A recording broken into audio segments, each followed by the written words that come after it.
Alexis Argüello, las luces y las sombras del legado.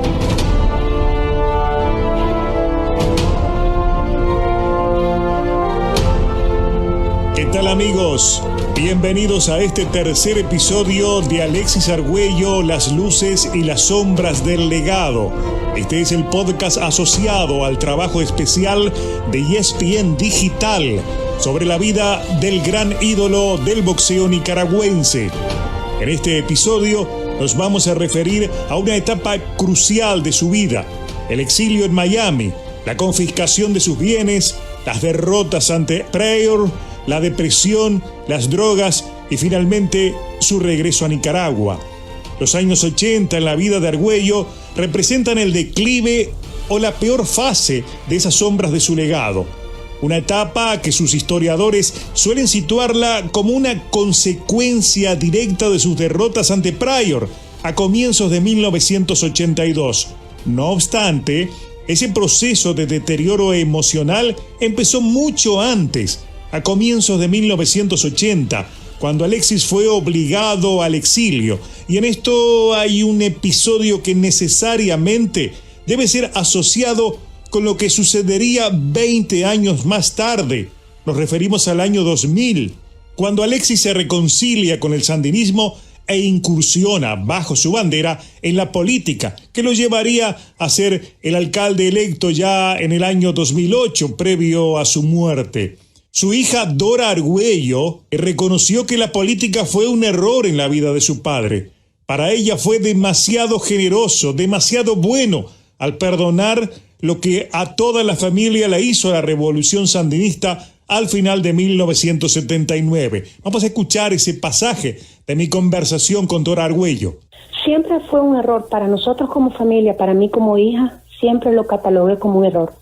Por todo el daño que estas personas, el gobierno de Ortega, nos habían hecho con ese antecedente en los años 80, que a mi papá lo dejaron en el exilio, no lo dejaron entrar a Nicaragua y lo dejaron en el exilio a él y a mi hermano. A nosotros como familia, a mi mamá, Silvia de Argüello, y a mí, nos tildaron de somocistas, nos confiscaron propiedades de mi papá, carros, cuentas bancarias, todo hablar de lo que era Alexis Argüello estaba prohibido. Entonces, partiendo desde ese momento, para él fue un error, porque él ya estaba avisado que estas personas eran malas. Tanto mi mamá como muchas amistades se lo hicimos saber, se lo dejamos saber a él, y él nunca quiso aceptar esa crítica, porque él decía que los seres humanos siempre tendían a equivocarse y que había que darle una segunda oportunidad. Entonces, lo que sí jugó un mal rol ahí fue los buenos sentimientos y buena persona que era él, tan confiado, pues, y creer nuevamente en estas personas después de ese daño que estaba detrás de todo lo que ha pasado. Ahí teníamos a Dora Argüello, con ella vamos a volver a conversar en próximos episodios cuando abordemos otras etapas también de la vida de su padre. Y a propósito del exilio de Alexis, ello es un punto clave en su biografía. Es el momento al cual se refirió su apoderado Eduardo Román en una charla con Carlos Fernando Chamorro, reconociendo que fue un error enorme del sandinismo haber tomado aquella medida contra Argüello. A principios de 80 que veníamos para Nicaragua, y nos llamó una hermana de él y nos dijo que no vinieran porque sabía que lo iban a echar preso. Entre los múltiples errores que cometió el Frente Sandinista puede ser uno más, tal vez de los chiquitos, porque sencillamente a él le quitaron, él se había ganado con el sudor y la sangre que el pueblo de Nicaragua lo veía en televisión o personalmente, el dinero que él tenía, la casa que él tenía en las colinas que se la quitaron, el carro, casa que tenía en las colinas. Bueno, me dijo, hasta el perro me quitaron. Sobre este punto es necesario puntualizar que en 1982 el régimen sandinista hizo un mea culpa y trató de reconciliarse con Argüello. Para ello, unos emisarios fueron a reunirse con Alexis en Caracas, pero la reconciliación no prosperó. Entre esos emisarios estaba el escritor y periodista Edgar Tijerino, con quien precisamente hablé sobre el inicio de las Adicciones de Alexis, otro punto clave en su biografía y que ocurrió allí por 1982. Lo que sí me cuentan Román y me cuenta Renzo Bagnarioli y Donald Rodríguez, que es su amigo, es que él comenzó esa adicción allá, en Florida. Ajá. Puede ser que aquí hayan tenido los primeros toques, pero donde él se desarrolla es allá. Yo vi cosas en Miami cuando todavía pues tenía vínculo con él. Él alquiló un apartamento en el Hotel Sheraton 4 Embajadores, que era una oficina para abogados, para firmas. ¿Qué está haciendo un boxeador, decía yo, con una oficina donde están estas firmas? Es un gasto innecesario de dinero. Después vino la compra del yate, el mantenimiento del yate, y ya vi de que como que Román dejó de tener control sobre el asunto económico de Argüello, y Argüello comenzó a distorsionarse. Es decir, Román perdió, pero también Argüello perdió el control de Argüello en esa época.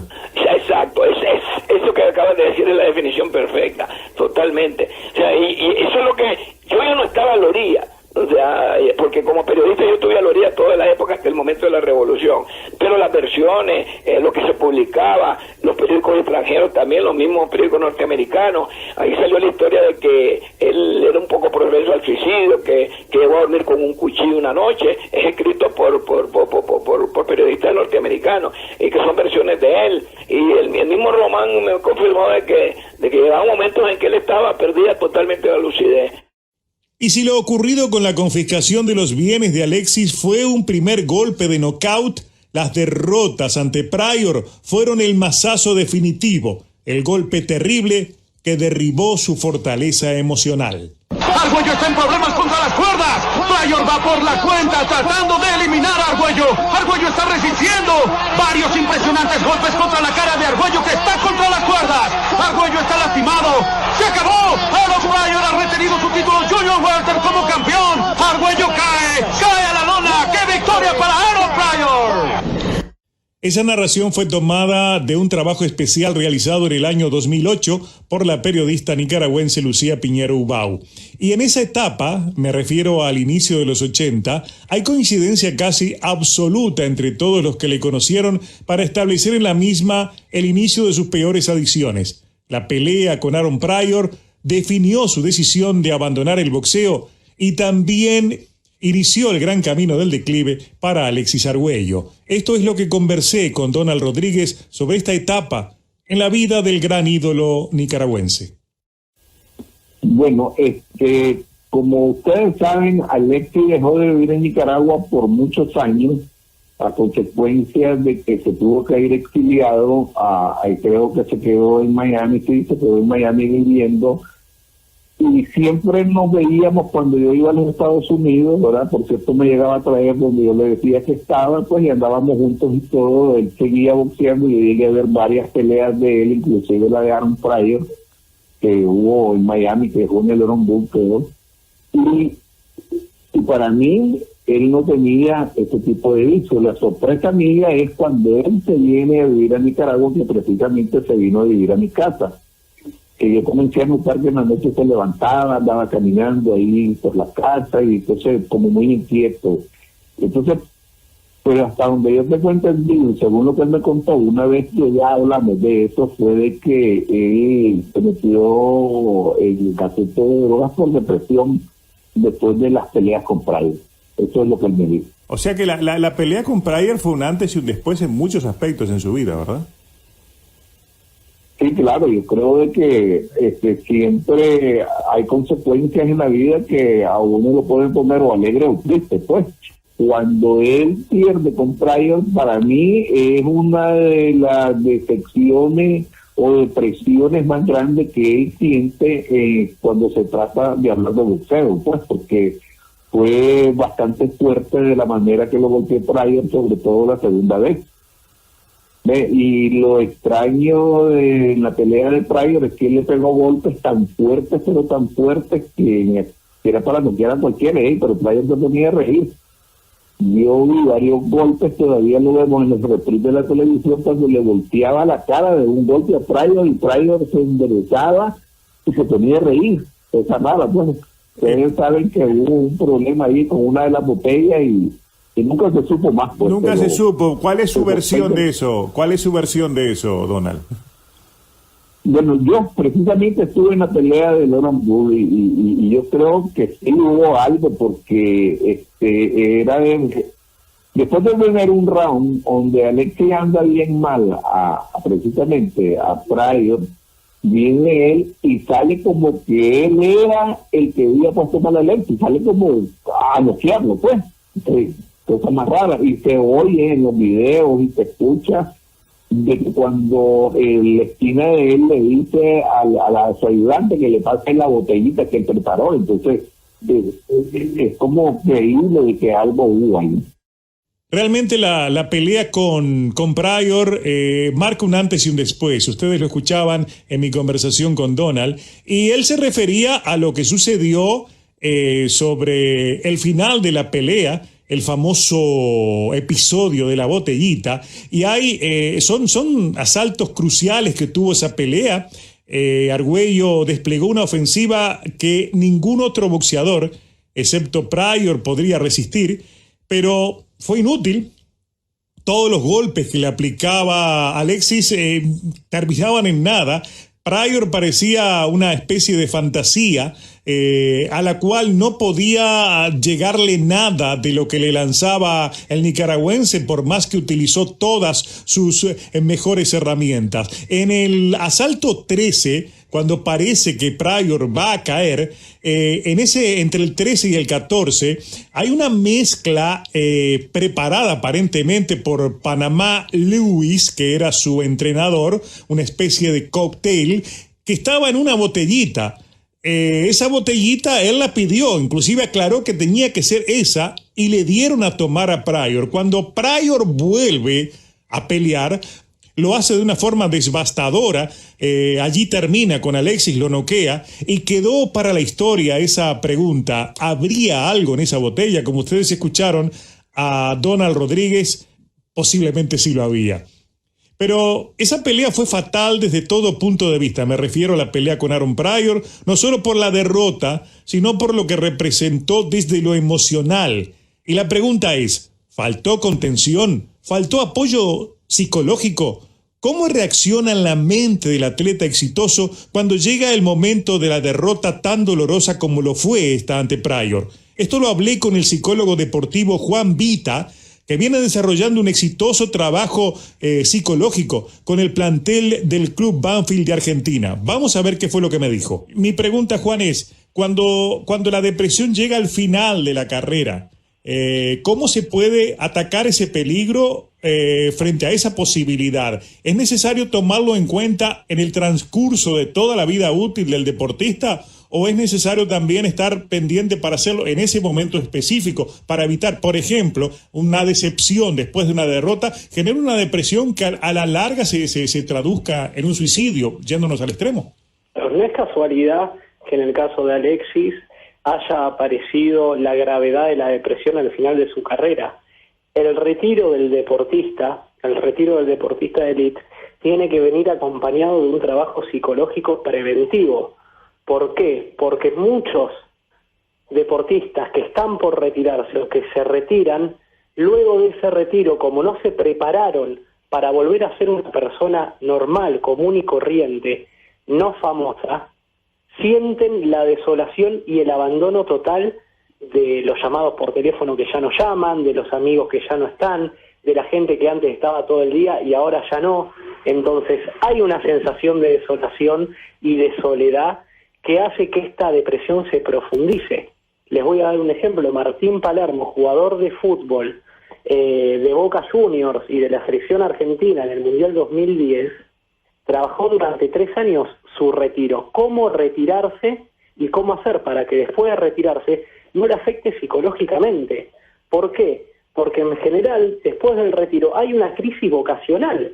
Porque piensen que es un retiro prematuro. Ninguna persona se retira o se jubila a los 30 o 35 años. Ninguna. Todos nos jubilamos a los 50, a los 60. Estas personas, los deportistas de élite, se jubilan a los 30 o 35 años. Es una jubilación prematura. Hay que estar preparado para el día después del retiro, porque hay que reconstruir otra vida, hay que buscar otra vida. Entonces acá puede haber una crisis de identidad.